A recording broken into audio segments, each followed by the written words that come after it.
I'm just a poor CN retiree, so the IT department isn't as fancy as Sket's there. So bear with me. And secondly, I'm not really Ukrainian, but Tony, Sophie, to jest dla was. Hey? That's your mom and dad, and I was saying this is for you? This is for you. Oh, okay. Oh my God. You unlock this door with the key of imagination. Beyond it is another dimension. A dimension of sound, a dimension of sight, a dimension of mind. You're moving into a land of both shadow and substance, of things and ideas. You just crossed over into the Marchak zone. Brian asked me to bring some levity to my presenter speech.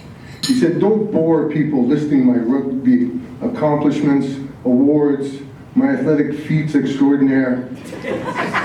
He would personally handle that after.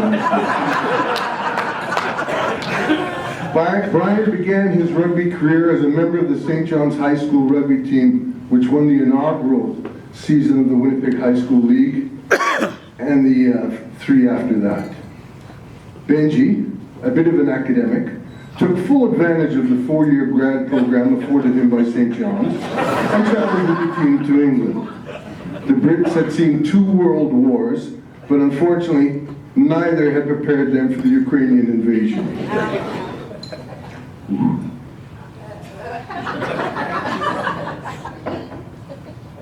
Provincial or club pride, in my opinion, cost Brian the opportunity to be the first Marchak to wear red. And I'm not talking cards. Benji was a man of few words, some Polish, some Ukrainian, and even fewer socially acceptable. Brian usually was the first to the ball. Brian usually was the first to the breakdown. Brian always was the first to be obstreperous, vociferous, and belligerent. Brian possessed a ridiculous aerobic capacity, enabling him to run at pace for what seemed to be an eternity. Or did he just need a smoke? He had the ability to slash through defenses, and despite his gaunt, Ethiopian, miler physique, sans melanin of course, he ran with a disdain for tacklers.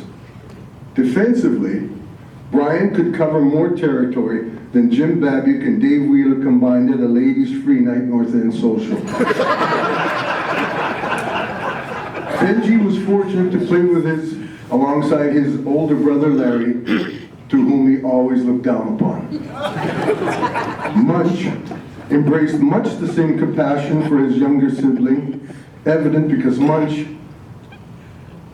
never ever started a fight he didn't think Brian could win. Brian was a teacher. He helped me appreciate the difference between wish and hope. While I was sitting in the Grand Beach jail and wishing Benji would come to my rescue, upon his arrival I was hoping he said nothing to extend my stay.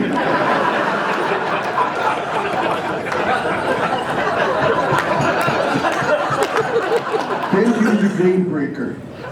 He possessed the ability to grab momentum by the scruff and change the game's outcome.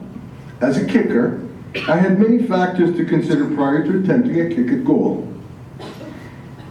The wind speed, the direction, the distance, the angle, and strangely enough, Benji's position on the field. And actually, even more importantly, which way was Brian facing? Because if he turned his head, his prominent facial feature would invariably change the wind, and I'd miss the kick.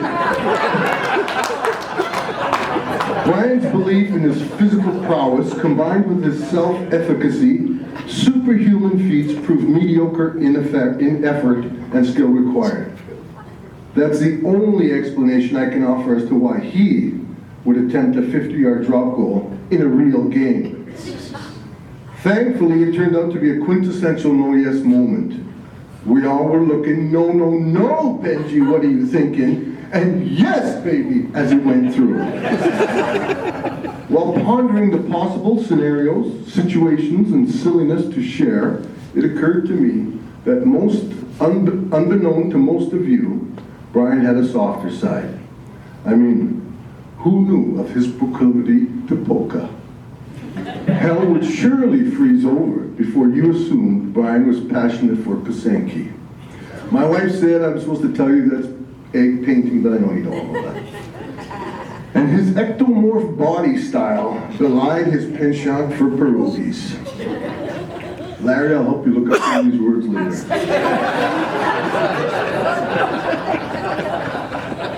Benji was a valued member of the trip to New Zealand. He performed his duties on the field, plus he acted as a Canadian ambassador. All was quiet. Where was I? All was quiet on the Tasman Sea. There's the techie bit. The warm August breeze wafting sweet aromatic scents as songbirds serenaded the stars. The moon, the brilliant moon, illuminated the black southern Pacific sky. The small community hall was alive with laughter. The atmosphere inside, thick with excitement and anticipation. You see, the Canadians had come to challenge the locals at their own game on their own pitch. The match was played, outcome inevitable, and we regaled at the gala in our honor.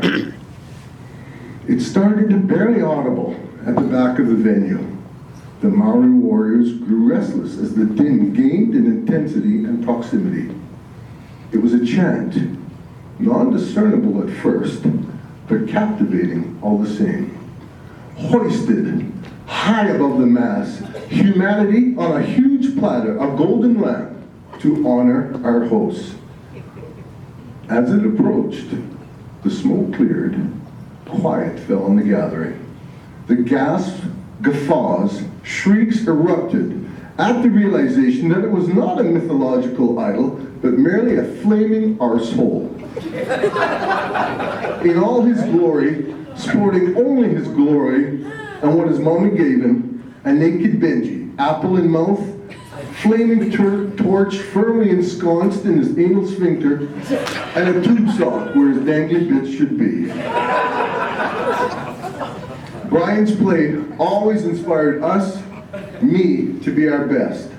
Late game heroics were not an uncommon occurrence for Benji.